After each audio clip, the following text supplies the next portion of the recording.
وأنا أول ما شفته بيطلع من البنطلون اتجننت، وحاولت إني أستخبى عشان ما يشوفنيش، وساعتها أتفرج بقى زي ما أنا عايزة.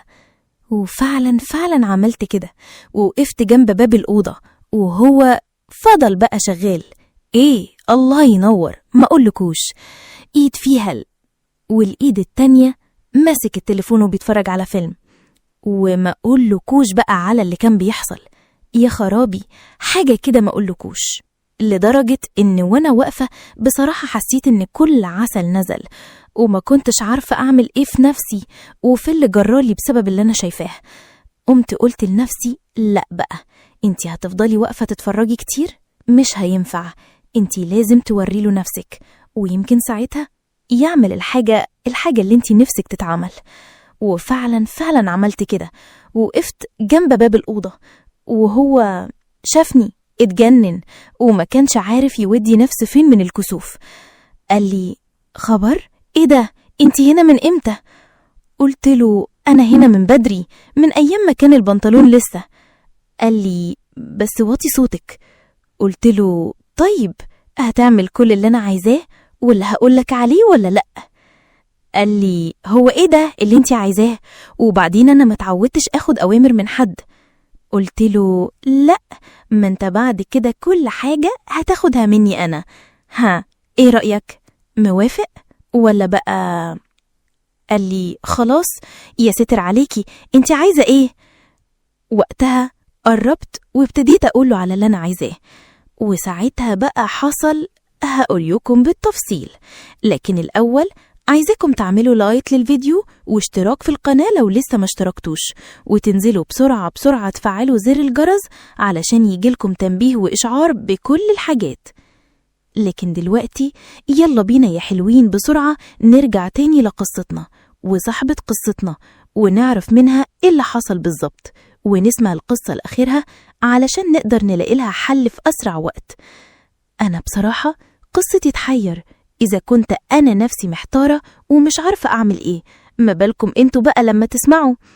هقول لكم على الموضوع وما فيه، لكن الأول أنا لازم أحكي لكم الموضوع من بدايته. أنا كنت عايشة أنا وماما بعد موت أبويا، ما كانش ناقصنا أي حاجة.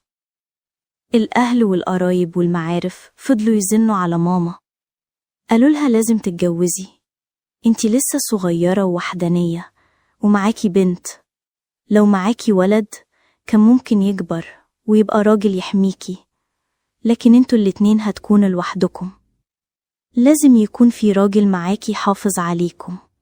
ماما في الأول رفضت خالص، قالت أنا مستحيل أخلي بنتي يكون عندها راجل غريب، أنا هربي بنتي بنفسي.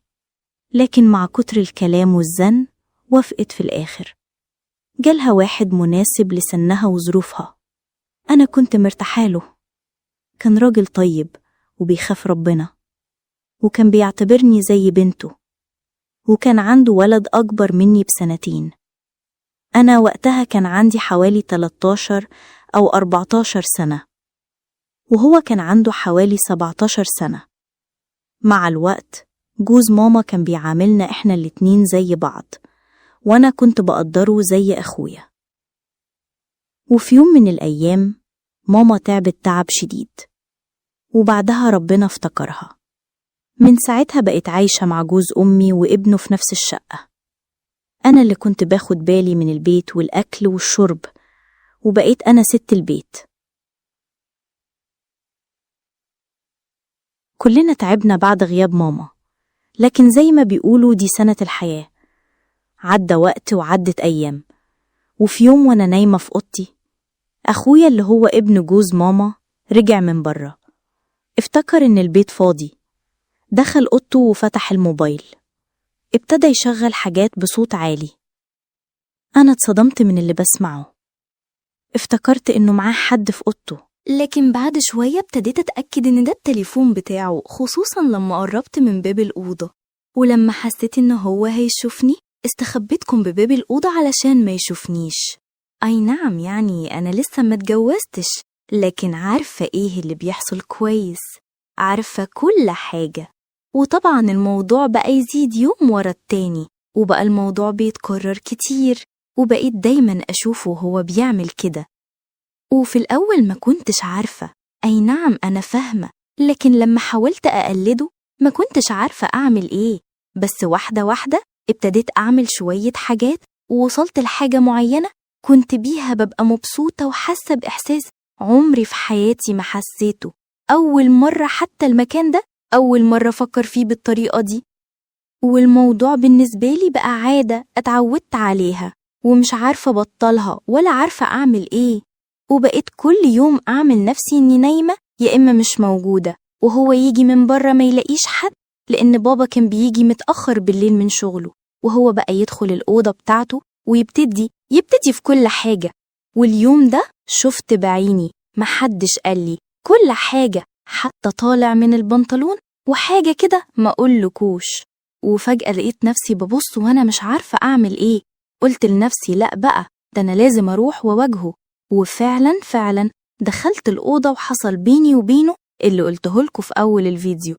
علشان كده طلبت منكم إنكوا تقعدوا للآخر، يمكن لما تسمعوا المصيبة اللي حصلت لي تلاقوا حل. والمهم إن أنا في لحظة تقدروا تقولوا عليها لحظة ضعف، طلبت منه إن إحنا هو نعمل نفس الحاجة دي اللي هو بيشوفها. كنت ساعتها عايزة أشوف إيه اللي هيحصل واللي أنا هحسه بالظبط. وفعلا مرت الموضوع وبقى بيحصل بشكل مستمر، لدرجة إن أنا أصبحت مش بنت، والموضوع بقى بيتكرر كل يوم، بتحصل العلاقة كل يوم. وأنا دلوقتي مش عارفة أعمل إيه. بابا اللي هو جوز أمي جايب لي عريس ابن واحد صاحبه وما فيهوش حتى أي عيب يترفض، وأنا مش عارفة. علشان كده جيت لكم وحكيت لكم قصتي، وانتوا بقى اللي تفيدوني وتقولوا لي أعمل إيه